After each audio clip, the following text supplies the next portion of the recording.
Congressman LaTourette, thanks for joining us this week. Yep. Before we get started, a little housekeeping. I know this is going to be very disappointing for folks. Not only is Congress going away for August, but next week there'll be no weekly video because I'll be in sunny Florida. And we will periodically throughout August, as events warrant, have the weekly video. But enough about housekeeping. Let's get to what's actually happening here in Washington. Yep. First off, the transportation bill. It's something that you and I have talked about on here, it feels like, for years. I know it hasn't been that long, but a long time. Talk to us about what's happening. Well, actually, we sent out an alert yesterday because we were some of the first people to find out the news. And so we talked in the past that the Highway Trust Fund goes bankrupt, belly up in August, and programmatic cancellations would have to occur all across the country. Both houses came up with roughly $11 billion packages, but there were two distinct differences between what the House did and what the Senate did. One was in how they came up with the $11 billion. There were some differences. And then two, the democratically controlled Senate wanted the extension only to go until the lame duck after the election, because if, in fact, the Republicans were to gain control in the next Congress, they wanted to still be in the majority to write that portion of the bill. The House took that $11 billion and extended the highway programs until May of next year. So it was set up this week as kind of, we're going to have a little collision, but we're actually sitting down on Thursday, July the 31st, we're talking about this, and about an hour from now, the House is going to vote to reject the Senate bill and then leave town.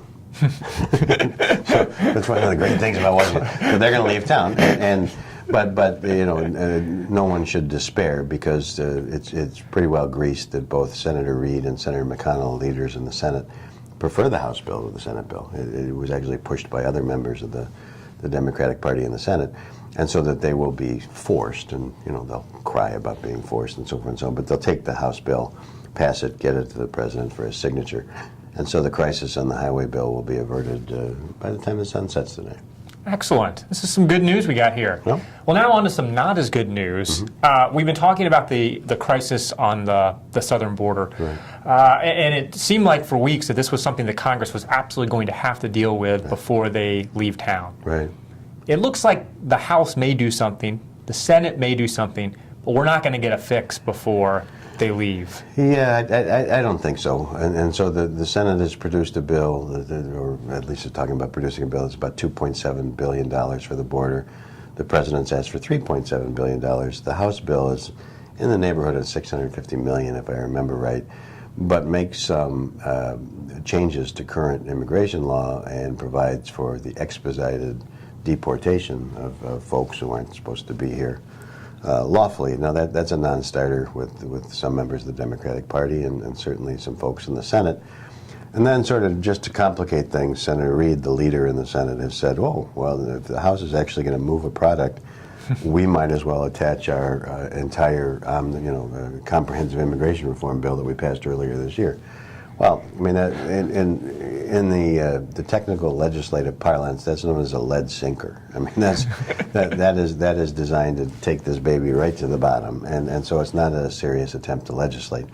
The only hope is that even though both houses are leaving here this week, the hope is that if there's enough pressure, you could still come back for a day or do something by unanimous consent to get the skinnied up version and get the resources to the folks on the border to help deal with the problem. But you're right, it's not good news. Well, something that the House did do this week is unprecedented.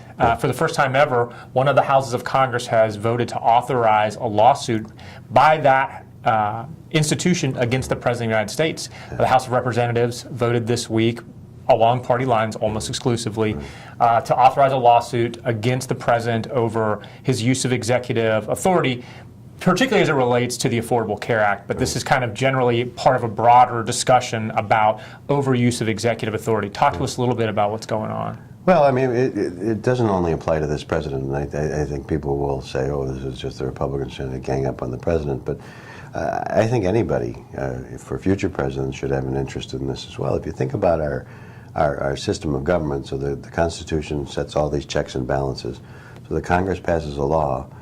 If the executive, be it Republican or Democrat, doesn't choose to enforce the law, What's the Congress supposed to do about it? And the answer is, in my mind, and I think in a lot of legal scholars here that have looked at this issue, is, well, you go to the courts, the third branch of government, to determine whether or not the president has done the right or the wrong thing. And we've already seen this Supreme Court opine on a couple of things that President Obama's done. For instance, his alleged recess appointments to the National Labor Relations Board. They said he exceeded his authority. And so it's exactly that.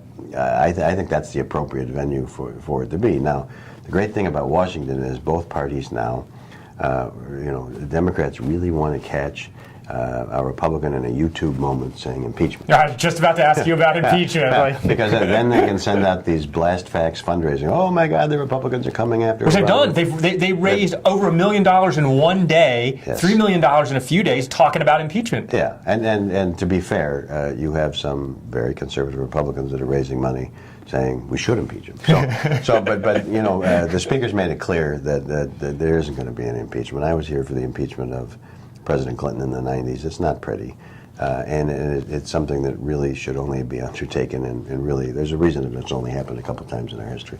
And I don't see the facts presenting it. But likewise, I think that the Democrats squealing about, and calling it a political stunt to file a lawsuit against the president, that seems to me to be the measured approach. Like, so we got a problem. We think you're not enforcing the Affordable Care Act or whatever, or you're overreaching. So who's going to be the referee of that? And if it's not the courts, I don't know who it would be. But it's certainly going to be the subject of a lot of talking head shows on cable, and I bet it comes up over the August recess back in their districts. You think? Yeah. Yeah. Well, let's end on a high note here. Sure. We've talked a lot about what Congress hasn't gotten done and the kind of the squeeze here. In a rare kind of bipartisan fashion, we've got a VA reform bill, flew through the House, passed 420 to 5. I don't know anything that can pass in the House by 420 to 5. Yeah. Talk to us about this and why is this important? Well, both parties obviously want to do right by the veterans of this country. And when you had the mess of people potentially dying because they were on waiting lists and not getting into VA clinics and so on and so on, that it did in fact capture the imaginations of both parties and the White House. And you really had the proof that this is really a bipartisan attempt and effort is you have Jeff Miller, very conservative Republican from Florida, led the House effort. And Bernie Sanders of Vermont, who's an independent, but he really says he's a socialist, very liberal, progressive senator from Vermont. It was the lead Democrat over in the Senate, and the fact that they were able to cobble together this bill, I think is the epitome of bipartisanship and setting aside differences to move forward legislation. So there's a whole host of things in the bill that I think are going to be good for veterans, not only increased spending, there are some reforms to put better handles on who gets an appointment, who doesn't get an appointment. And there's also some triggers. There are some triggers in the bill that if a veteran can't get in within a certain amount of days, he or she is then able to access something outside the VA health system. So it's good for, it's good for the veterans. It's good for the Congress to do something in a bipartisan fashion. And, as we close, I just, as you look over that, I'm not wearing a tie because we're about to go on August recess. And what you may hear in the background are jet engines revving up and jet fumes filling Washington, D.C. And people are, it's amazing what happens when the jet fumes sort of infiltrate the United States Congress. Sometimes people get stuff done. Yeah, well, we're glad that we could end on a positive note. We so rarely have these moments of bipartisan kumbaya here in D.C. So it's a good way to head off into the August recess. That's right. Congressman LaSurette, thanks for joining us. Have a good August.